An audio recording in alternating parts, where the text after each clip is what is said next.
Hello, Ryan here, aka Mac, and welcome. Chris Roberts released a new letter, and this one you will not want to miss. As always, a huge thank you to all of my patrons and channel members, in particular to my latest patron Jack S, and my latest channel member Matthew Helms.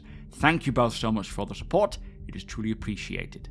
So before we get to the letter, as mentioned, I will always keep you informed as to when the TOBII tracker is on sale, as you certainly don't need to pay full price for this device as the sales happen throughout the year, and it is currently at 15% off until the 1st of April, so a great discount and a good time to pick one up if you are in the market for head tracking for Star Citizen, or other games of course that support it.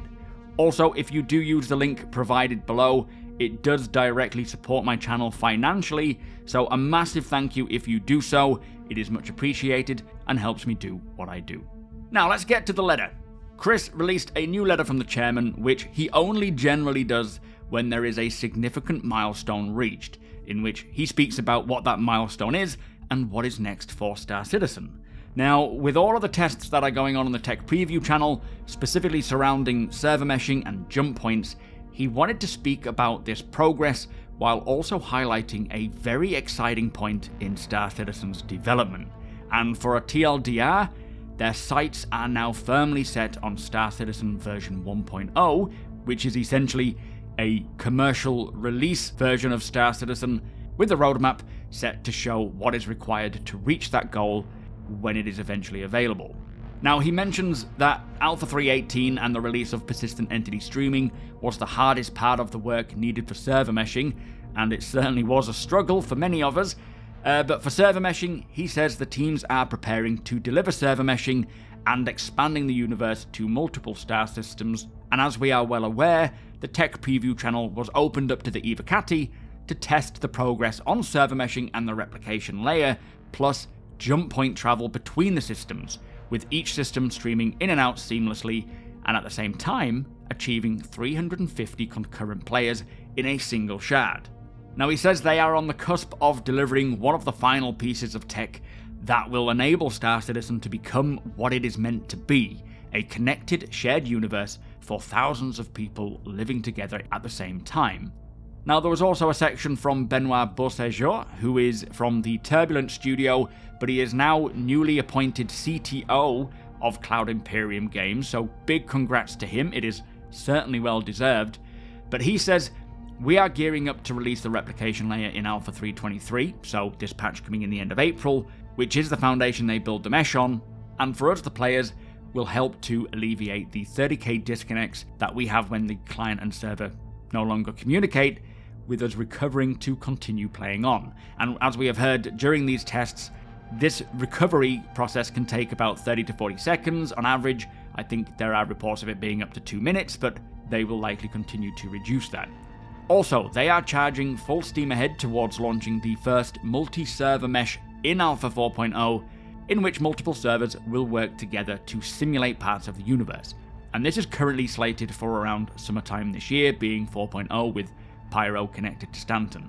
Now, he says in the coming weeks and months, there will be more tech preview tests with various mesh configurations, like multiple game servers per solar system and seamless transitions without gates, so basically layouts where servers can be dedicated to an entire planet or moon, others could be solely for landing zones or other key locations, as well as plenty of higher player count experiments.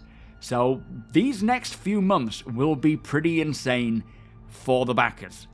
Watching the results of these tests, and of course, they will slowly open up the tech preview channel to more backers, not just the Evocati, so eventually we will all be able to test the jumping from one system to the next, or just test out server meshing and the replication layer benefits, while seeing just how many players can fit in a single shard, which will only increase as more optimizations and improvements come along as well. So, a very exciting time.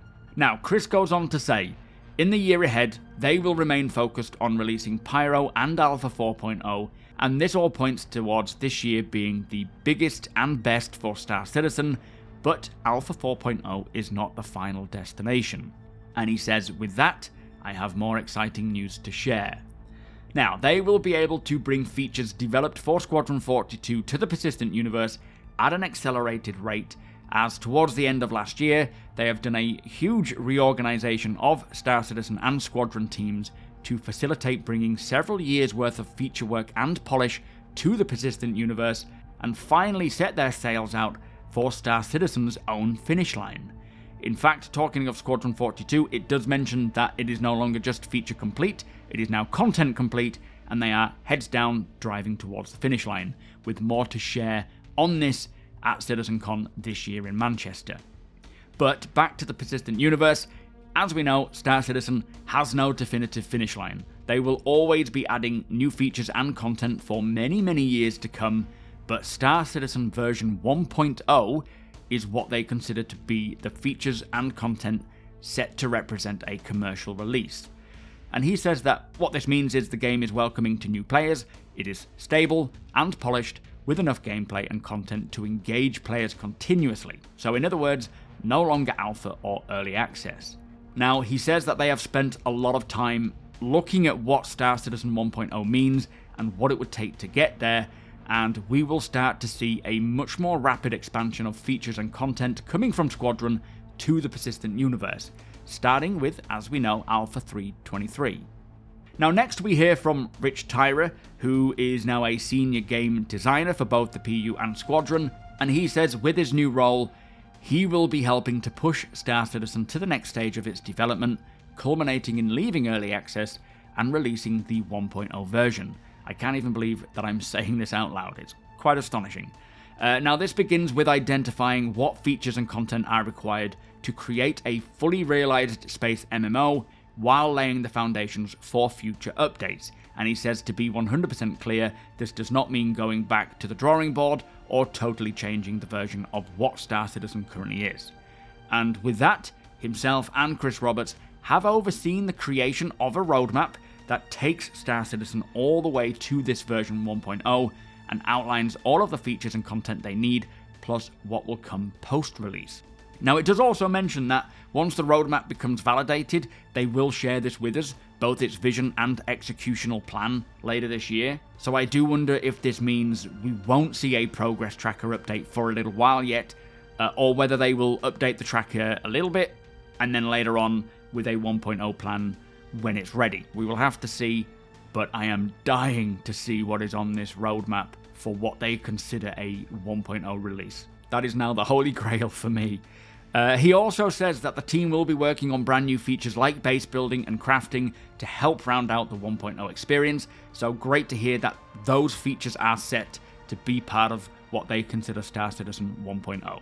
Now, he goes on to say that with every release going forwards, the intention is to move Star Citizen closer to this end goal, so expect to see large updates each quarter with many changes to systems that have not been touched in a long time, like the economy, insurance systems, and much more, alongside a whole suite of quality of life improvements to things like inventory, missions, the mobiGlas, and again, much more as well, coupled with totally brand new features and content.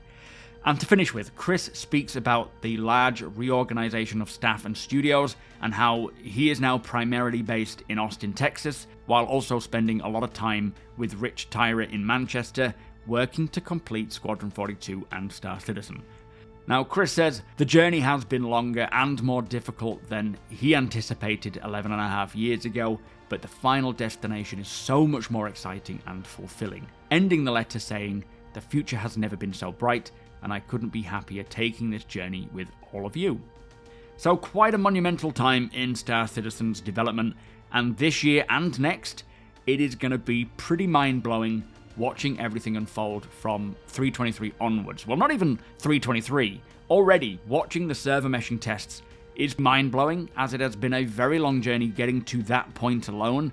So with that almost ready to release, the current alpha getting more polished, playable, and enjoyable, alongside everything else that will come this year and next, I am finding it really difficult to contain myself. But that was the breakdown of the need-to-know information from the latest letter from the chairman. We are into the last part of this process in getting Star Citizen realised, and speaking personally, I am so grateful to have been a part of all of this with all of you lot. Here is to the future of Star Citizen and living out our lives in the verse together. Thank you so much for all of the support throughout these years. and here is to what's to come in the future. But with that said, I hope you all have a great weekend. There is plenty going on that I am trying to get to covering.